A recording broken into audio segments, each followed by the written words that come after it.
Turi verslą, kuris priklauso nuo skambučių, užklausų, registracijų. Tad pats supranti, kokia yra svetainės svarba.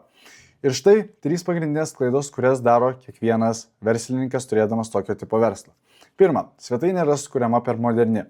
Per moderni svetainė gali sukelti atmetimo reakciją vartotojai. Užeis, pamatys labai modernę svetainę ir taip gražu, bet jam gali iš karto dar net nepaskaičiavus kainos pasirodyti, kad tai bus labai brangu. Antra, struktūra. Labai dažnas verslininkas pasidaro svetainę, labai gražų pirminį puslapį, bet palieka paslaugų puslapius nedapildytus arba tik kažkokio vieno aprašymų ir nuotrauką. Kiekvienas puslapis paslaugos, į kurį jūs vedate klientą, turėtų būti sudėliotas kaip pirminis puslapis.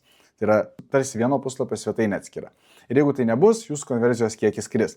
Ir trečia, jūs neturite optimizacijos greitam susisiekimui. Tai yra, sakykime, paspaudžiam, iš karto atidarom svetainę, turim galimybę spausti skambinti. Galbūt pridedam lipnų mygtuką, kuris pastoja vaikšto ir bet kada nusprendus vartotojui skambinti, jis gali paskambinti. Tokiu būdu jūs galite padidinti konversijos kiekį, kartais net 3 gubai. Jeigu jūs norėtumėt pamatyti, kaip atrodo mūsų sukurta struktūra, kurią mes implementuojam savo klientams, kaip sudėliojam informaciją ir kokias funkcijas diegiame ir kaip, parašykite man ir aš jums atsiųsiu paruoštuką, kaip sukurti tinkamai svetainę. Iki.